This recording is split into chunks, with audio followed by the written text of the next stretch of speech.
Okay, confession time. I'm going to be honest with you guys. I have never seen the original Ghostbusters. So before you revoke my reviewer card and roast me in the comment section, just let you know, shout out to AMC.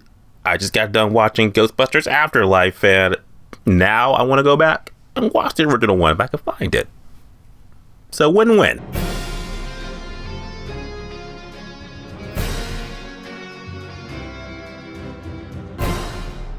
Ghostbusters Afterlife.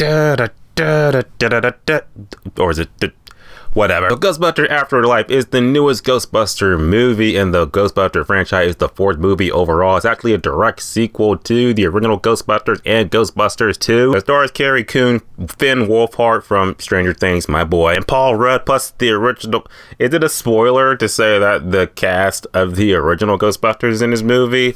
Because it's in the trailer. I'm not going to tell you how they're involved. Just they're in there too. But I recognize my man Bill Murray. He was in it. It was good to see him again. Overall, how is the movie? Is the movie good? I was like, Ghostbusters Afterlife, it was a fun romp. I will say it's better than the last Ghostbuster movie we had. We can all universally say that one wasn't good. I have nothing against women, being the Ghostbuster, but it's just overall, the whole movie as a whole, we're kind of just like, let's just do Ghostbusters, but with women. Like, but what's the story? No, you don't understand.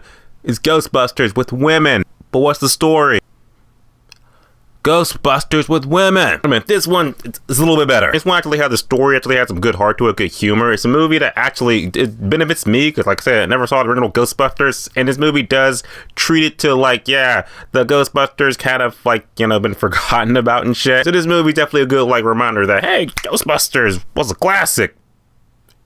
And now you could see it again. Here in the post-console, I believe that Ghostbusters Afterlife comes out officially in theaters this Friday. I suggest if you're a Ghostbusters fan, definitely check it out. It's a good enough time in the movies. And here's why. Adding in the movie, my man Paul Rudd, Ant-Man.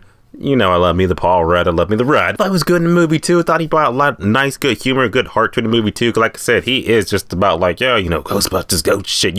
You know the Paul Rudd humor he brings. He brought it. He was good. Kids in the movie. Well, they're not kids, but, the young kids in the movie. I like them, too. Of course, my man Finn Wolfhard, he was dope, as always. I like him and his Losers Club around. Just pretty much just like they bring back that nostalgic 80s feel that, I feel like maybe, we kind of moved on from that. Not Ghostbusters Afterlife, even though it takes place like in modern day, it still has that like, 80s Goonies nostalgia. So that was good too. Overall, the cast in the movie was really tight, really good. Really no weak links. Like I said, the original Ghostbusters crew are in there. I don't have that nostalgic tie-in to be like, oh my god, the original Ghostbusters crew, yes! I don't have that, but like I said, if you're a fan of the originals, I'm sure you'll be like, oh, that's cherry on top for me. Plot of the movie, more or less, the movie is, like I said, set in modern day, and the movie is pretty much established that, Finn Wolfhard and crew, they get evicted from their old house, and then they gotta move to, buttfuck nowhere in Oklahoma. They moved to this new crickety, creepy ass house that was owned by their grandfather, stuff like that, and one of their grandfathers is one of the original Ghostbusters. And of course, they found that little nostalgia, like, oh, what's this old machine and shit? Oh, Ghostbusters, who you gonna call? But while that's also happening, there's all these mysterious earthquakes that are happening and shit like that,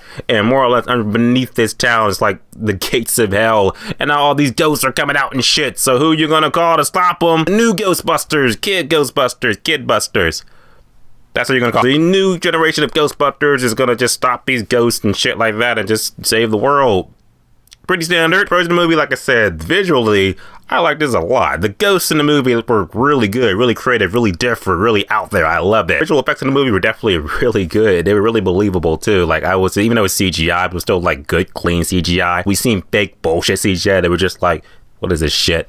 What is this? Like, the movie has a nice amount of humor and heart to it that I wasn't really expecting. I really like on their side. Like, I feel what you guys are going through. Like, the legacies and stuff like that being passed down, keeping shit alive. I thought that was really good. One of the biggest pros, I could say, that the characters definitely fleshed out a lot. Like, you definitely get to know these new kids, these new characters, these new Ghostbusters in this movie, and that's really good. It really helps it out. Get you attached, get you invested, like you did with the original Ghostbusters. Any kind, like I said, with the movie, the fact that I will say, like I said, I'm not like the biggest Ghostbuster fan, like I know of Ghostbusters. I will say that this kind of movie might not hit you as hard if you're just like a casual fan and shit. Some of the humor is subjective, hit and miss. Sometimes might be like, oh, that was very clever. Sometimes might be like that was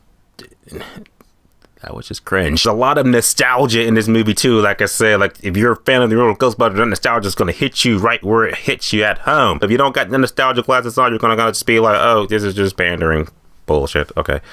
Moving on. At the end of the day, Ghostbusters Afterlife was a pretty fun, safe movie. Had a good time with it. Definitely better than the last Ghostbuster movie we had. I liked the characters in the movie. The movie had nice, good humor and nice, good heart. Visually, it was a good time to watch. These ghosts were really amazingly good. Like, I don't know what they looked like back in 1984 was the original one. But I will say they look good in 2021, so definitely a good movie to check out. If you're a Ghostbusters fan, you will probably love this movie a lot. For me, that's kind of like, you know, casual Ghostbusters fan. I'm gonna say that Ghostbusters Afterlife for me is definitely a solid 7 out of 10, which is definitely worth seeing at matinee. But what do you think about Ghostbusters Afterlife? You're gonna see it, you're not gonna see it? Type below, let me know, let's talk about it, and yeah, I'll see you guys in the next video. And as always, subscribe. Until next time.